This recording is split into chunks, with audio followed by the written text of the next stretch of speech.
Hello everyone, and thank you for joining the quest. I am PS Quest, and this is Crypto Quest. So we have another really great day here today for Bitcoin. Looks like it's going to be a good day, $55,000. We broke the critical resistance level of 50,000. So that was very, very critical that we broke this 50,500 level. We have held it, and it just skyrocketing. It looks like we're headed towards new all-time highs. I see in the immediate future maybe a slight rejection off of 57,000, but onward up to the 60s and the 63s, and of course the new all-time high after we break 64.8 is going to be tough to break that, but once we do, really the sky's the limit. So this is looking really great for Bitcoin. And I was looking at the markets, and I know that the altcoins are down. A lot of these, like Solana, for example, even Luna, which has been performing so well, and Polkadot is actually doing okay. But a lot of these altcoins are way down, while Bitcoin is really one of the only ones that's pumping. And I wanted to try to find out, what is the narrative behind this? Why is this happening in this way? And from what I could gather, really it's just Bitcoin it's its turn to move, right? So every coin kind of has its turn, where the focus is on there, and the institutional money as well as the retail money is all interested in a specific project or a specific narrative, like Layer 1 solutions, etc. But it's just Bitcoin's time. It's time for Bitcoin to come back up, because really Bitcoin is the standard for the blockchain currencies, and the value, certainly the value of the blockchain currencies, are really dependent a lot on Bitcoin, just because it's the OG, it's the classic, the original. It's what gives cryptocurrency their value inherently. Without Bitcoin, you wouldn't see the market caps that you see on any of the coins today. Maybe Ethereum, and only because of the extreme functionality of Ethereum and how much is being built on Ethereum and how much use case there is for Ethereum. That said, I mentioned that Ethereum is way undervalued at this level when it was in the 33s. I said that it should be 35, because last time we saw Bitcoin over 47,000, I think, and around 48,000, we had a $3,500 Ethereum. So that being said, Ethereum is still, in my opinion, well undervalued. But that's just a little quick recap of the markets. Why aren't these other ones pumping? It's just not their turn yet. It's time for Bitcoin to the dominance of Bitcoin to come back. And then when Bitcoin retests a little bit back down, that's when it'll give the altcoins a chance to rise up. So no worries on that. Hold your altcoins for now. But the big news of the day is for one of the altcoins, which is XLM, Stellar Lumens, which has just skyrocketed off of this great news. Let's read it now. It's MoneyGram. So MoneyGram partners with Stellar and USDC, the US dollar stablecoin, for blockchain-based payments. So the firms will begin a pilot this year, followed by a gradual rollout in early next year, which is coming very soon. That's 3 months away, guys. Traditional cross-border payments giant MoneyGram is working with the Stellar blockchain network to create instant money transfers using Circle's USDC stablecoin. The company's announced this Wednesday. That is really good news, guys. That is some of the greatest news that could possibly happen for XLM. Now, as you guys know, I did a video on Stellar Lumens, XLM, and it's basically a spin-off of Ripple. I mean, it's the same code pretty much of Ripple. So the fact that they're going with XLM instead of Ripple, maybe it's because of the SEC thing, and MoneyGram is really heavily a US company, you know what I mean? It's really a US based company that has been in US for a long time. I mean, it's like a legacy US company. So I think that probably what they're doing is staying away from Ripple for now, but they like the technology, and so they're using XLM, which is really cool news for Lumens.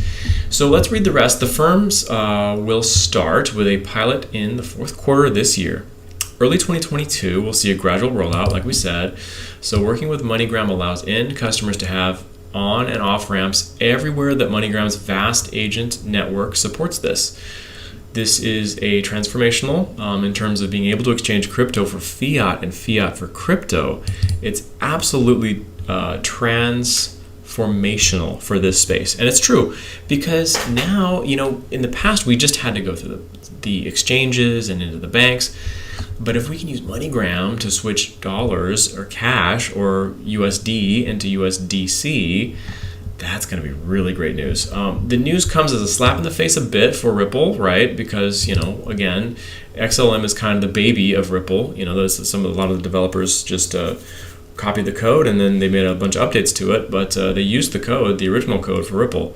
It's a fork. It's a fork of Ripple's code. And they decided, this big company, MoneyGram, decides to go with XLM. So Alex Holmes, which is MoneyGram's chairman and CEO, he pointed out that the partnership with Stellar is an entirely different animal from the relationship MoneyGram had with Ripple, which leveraged the crypto firm's on-demand liquidity to facilitate foreign exchange trading. So yeah, this is more of like a Western Union style, kind of like a behind-the-scenes way in which it works. Whereas Lumens, it looks like they're going to use it directly for switching out currencies. So leaving aside the question of whether Ripple's native currency XRP is a security or not, right. The process worked, said Holmes in an interview. The challenge was we were trying to create an FX market, which is foreign exchange. FX stands for foreign exchange market in a different world, and it really needed a long time and a lot more to bring that to life and make it work. The other challenges were because they were trading XRP, and there's volatility associated with that. So they understand that, and that's why they're going with two different things. They're going with XLM, and they're going with the USDC because they have to have a stable coin, some kind of stability. It's just too crazy for them to deal with currencies that are fluctuating so much. That's why they're going with the stable coins. So guys, this is really good news for the cryptocurrency space as a whole. It's great news for Lumens, Stellar, which is a fantastic project, and it's great news for USDC. They decided to go DC instead of Tether, or UST, which is the Luna stablecoin. So that's fascinating stuff, guys. I wanted to bring that to your attention. And some more news here. The U.S. Justice Department announces a launch of National Crypto Enforcement Team. I guess we have the resources, right? We have the tax money available to create these new teams of crypto enforcement. So an official from the Office of the Attorney General has said the United States government is going to take a more active role in enforcement action against actors using cryptocurrencies for money laundering and other cyber crimes. Okay, well, good luck. I wish that they would do the same thing for U.S. dollars. We might see a lot less crime if that's the case. Because in terms of cryptocurrency, this is not so frequent for this space, especially because people know now that it's so easy to track cryptocurrency. You can kind of get caught, pretty easily if you're doing nefarious deeds with it. But it does kind of push back on Monero a little bit because Monero is the privacy coin. So maybe not. I don't know if it's good or bad news for Monero, but I do have a feeling that some big things are coming soon for Monero. So I'll keep you guys posted as that develops.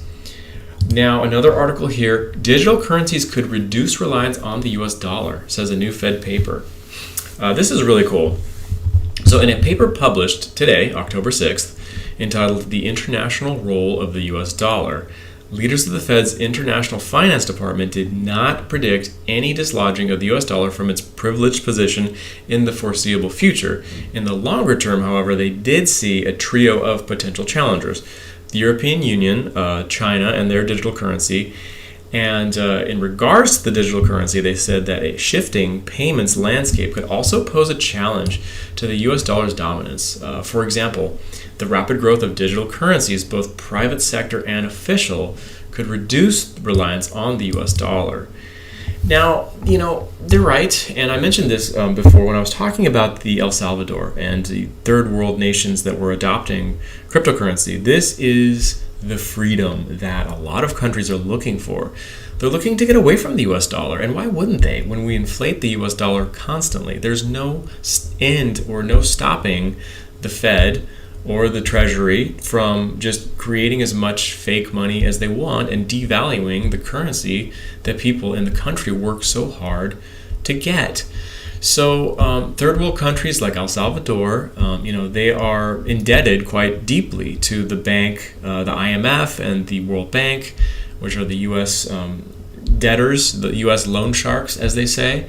And they keep those countries on the U.S. dollar. They keep them dependent on the U.S. dollar. So these are kind of testing grounds for digital currencies and how people can have their independence away from the U.S. dollar. Now listen, if they decide to go back onto the gold standard or maybe even adopt like a Bitcoin standard, I think it's going to come down to, if you can't beat them, which they're not going to be able to beat cryptocurrency. If you can't beat them, then join them. And I think that eventually the U.S. dollar could be backed by Bitcoin. I hope that I live to see this in the future.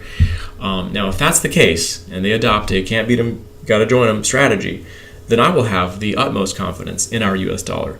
And I will be proud to have U.S. dollars. But as of right now, the way that it's working, the way that the powers that be in the central banks are printing money, the way the Fed is authorizing these $3.5 trillion bills that just end up hyperinflating our economy and destroying the value of the hard-earned dollar. While that's happening, I don't have so much pride in the U.S. dollar, and I'm actually happy that countries and people in general are moving away from it. So hopefully this opens the eyes for these dinosaurs that are in the legislative area in regards to U.S. economics. So moving away from all the finance stuff, here's some fun news. Someone just bought $1.6 billion worth of Bitcoin in 5 minutes. Why? How is this possible, right? I mean, Bitcoin could officially be out of the woods after an unidentified buyer purchased a whopping $1.6 billion worth of the asset on Wednesday, leading to a price spike of over 8% in just 15 minutes. That is absolutely crazy, guys. I don't know who or what or why they would do this, or if they bought it on an exchange or what. I wish we could find out. How do we find out here? So yeah, 52K hurdle has been taken out. It looks like someone just FOMO'd in and just market bought $1.6 billion worth of Bitcoin. Crazy. That's really great. I mean, this kind of move is one of the first of many, I think, that we're going to see as we move into the winter, as we move into November, December, the fourth quarter here, which is the final push, the final leg up for the bull market, as a lot are predicting. So it's cool news. It's a little bit more news. Chainlink Tech is bringing South America its first stablecoin. How cool is this, guys? FinTech from Spartan Hill has announced it is integrating Chainlink price feeds to help power a new decentralized Colombian peso stablecoin called Daily, DLY. The team will sponsor and use a new Chainlink price feed for the COP to USD to accurately and securely calculate the value of crypto collateral used to mint, burn new DLY stablecoins. They selected Chainlink because it is the blockchain industry's most widely used and time-tested Oracle network, helping secure tens of billions of dollars in value for top decentralized finance protocols. This is one of the first, again, of many articles that we're going to see where Chainlink is the go-to Oracle for something major. Now, when that happens, I know there's a lot of Chainlink holders out there, and when this happens and this continues happening, that just means more use of the network. More use of Chainlink blockchain means the price will go up and continually, and it's what people were looking forward to. I mean, you get into Chainlink because you know that it's the go-to Oracle, and you know that every single thing needs an Oracle. I mean, every blockchain needs an Oracle, and they're going to go to Chainlink. Well, you better believe that this network is going to explode massively over the next decade, I would say. It's a long-term hold. Chainlink is definitely a long-term hold, but it's something that's not going away, and it's proven itself, and people's confidence is there with it. Last piece of news I want to cover, because I like this project a lot, and then I'll take a look at the price. So Polkastarter, remember they're doing NFTs. They're having an NFT game now, which I talked about. Now Polkastarter announces 2.0 brings staking, IDO farming, easy allocations, and multi-chain support. So Polkastarter is really just getting started, and there's so much great news coming with Polkastarter to be able to stake. And of course we have the Wonder Hero, which is their NFT gaming, the first project there that they're working on. But now they have staking, they have IDO farming, they have allocations and multi-chain support. This is fantastic news for Polkastarter. Let's see if it moved the price at all for Polkastarter. Not really. Yeah, Polkastarter is still in a pretty nice area here. This was the NFT gaming news where it went from, let's just get the tool out here. It went from around here at $1.60, $1.50, spiked up here to almost to $2.20 almost. Now it's certainly come back down to retest this area, but with this news about Polkastarter 2.0, I mean, I could definitely see another leg up quite easily, you know, to the 250, even 260 range for Polkastarter. And again, it's kind of contingent on what Polkadot moves, because DOT is the native token and it has not done anything significant since it started taking off in July. So it took off in July, it almost went to $40, came back down to 25, and it's just recently kind of found its way back to the 30s.